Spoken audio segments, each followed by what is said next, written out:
Hello, you're listening to Champ Radio. This is the online champion radio service, and this is another episode of Life on Cars, the completely unscripted show about cars. This week we've got Gareth Jackson from Birkdale in the hot seat. I've invited him on because he actually owns a classic car. Not only that, but it's also the exact same classic car that I own. Tell us more about that, Gareth. So 1982. MGB? No, the MGB's 1979, the Mini's 1981, Austin Mini City. Right, and you've had quite a bit done to that, haven't you? Yeah, it's fully restored and basically personalised my own way. A bit better than my old Mini was as well, definitely. Yeah, thanks to me dad. And you've also got the MGB as well. That's going on the road later this year, and how's that coming on? Yeah, it's not bad. It's just ready for the final hit of the paint stage and then putting back together. And what do you think it is about MGBs in particular that attracts you to them? Just a stylish roadster, isn't it? Of the 70s, basically. It's one of the early cars. It's easy to work on. Nice design, and they did some nice colours in them as well.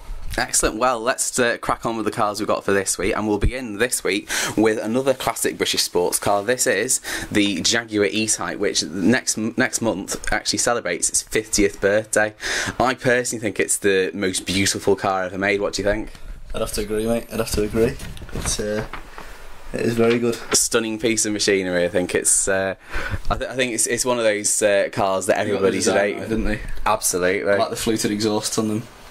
It's I think it's one of the first cars that did 150 miles an hour. Well, actually, they were lying on that one because the press car did 150 miles an hour, but that had a souped-up exhaust, had lightened glass, lightened panels, tuned engine. The normal ones would only do 140, but the idea was nice anyway. 140 is still pretty good for that age. For 50 years old, I mean, I think that's fantastic. I mean, I reckon it's one of the, along with the sort of the likes of the Mini and the MGB, it is, I think, one of the great British cars.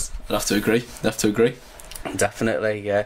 We'll move on in that case to what Ferrari reckon are going to be the modern day E-Type, which is the replacement for the 612 Scaglietti, which was when that was around, that's just going out of production, wasn't really the best looking Ferrari. So what they've decided to do instead is replace it with their first ever estate car. This is the Ferrari FF. This stands for 4 seats and 4-wheel drive, and it's also got, how should we say, a quite distinctive rear end, very estate-like, modelled on the BMW Coupe, I think. What do you think of that? It's different, but I'm not a fan of it, if I'm honest. I'm not a fan. It's ugly at the back end. Wheels suit it well. The design of it's alright, but the back end's just, it looks like it's missing something. It's got 650 brake horsepower though. They reckon it'll do upwards of 200 miles an hour. It's more tempting for an estate. I think if that is the case, I think that is the world's fastest estate car. That's impressive.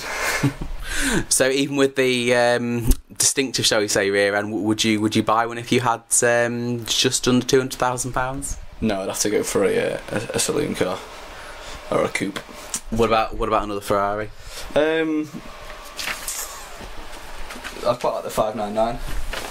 I quite like the 458 Italia, which is the smaller mid-engine one. I think that's what it was on Top Gear. It was, yeah. That was the first truly pretty Ferrari, I think, for a generation. They seemed to give it a good review, didn't they?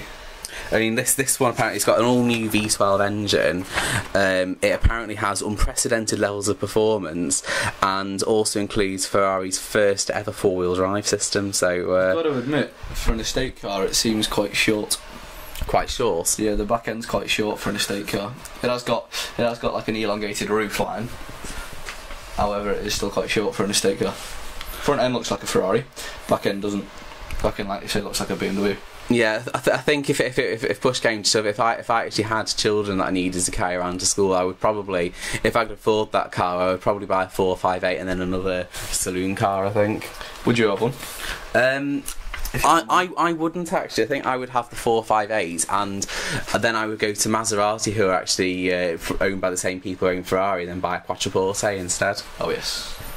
Well, nice car. So we reckon it's a nice car, but we're not 100% sure whether we buy one or not. No, I wouldn't. We'll take things down a notch then in that case. And are you ready for this? This is the new Kia Picanto. Oh dear. Feast your eyes on that. Oh dear. No, that's not nice. that's not. I'm not particularly keen on that front end, to be honest. It looks over clustered. There's too much going on.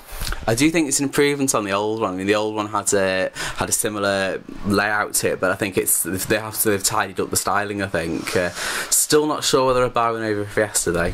No, definitely not. No, it looks like it's got a better vision platform than the Fiesta. On the Fiesta, the back windows are quite narrow. But no, on style, I couldn't. I'd have to know the statistics of it to say that it's better than a Fiesta. And let's have a look what we've got. Apparently it does have very super efficient powertrains. These are 1 litre 3-cylinder engines, which apparently you can have them running on either petrol, bi-fuel, which I think is petrol and LPG, and something called flex fuel. And apparently that actually makes it super efficient. It gives it 82 brake horsepower, but it means that it has pretty much no emissions at all, and will do, let's have a look, 95 grams kilometre of CO2. 82 brake horsepower isn't bad for a 3-cylinder. We could thrash it around town a bit. Yeah, definitely. For a 1 litre, that's quite impressive, to be honest. So, but if you were in the market for a Super Mini, would you have one of those? No, not at all. What would you have?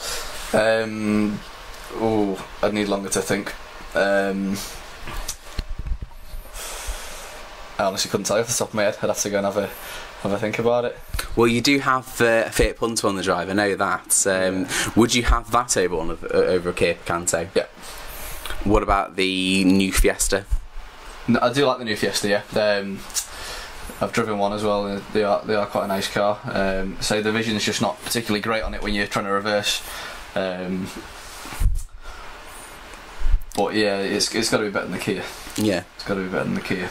Definitely. Well, let's just move away from cars then for a second, and I'll ask you the question: have you got any motoring New Year's resolutions? Not as such, to be honest. No. I think my only one is finishing off the MGB, which I'm getting close to. Yeah, no, I want to finish off the MGB and get the Ford Capri on the way in the summer. And what sort of Ford Capri is it? It's a 2-litre Sport. What year? Tell us a bit more about that. 1979. It's black. It's got tartan interior. Bit Bodie and Doyle then. Yeah, it's got the Pinto engine in it as well.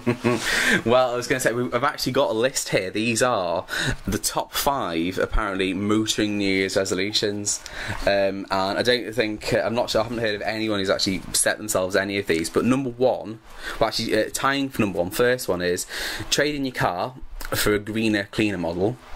Number 2 is trade your car in for something smaller. No, if you're a driver, you can't be trading it in for a newer, cleaner model. If you like driving your car, you wouldn't be too bothered about that, to be honest. Okay, number 3 is reduce your mileage. Number 4 is service your car more regularly. And finally, coming at number 5 is make an effort to drive within the speed limits. I'd have to agree with number 4 and obviously number 5. Because you never break the speed limit at all, do you? No, never. No, me neither.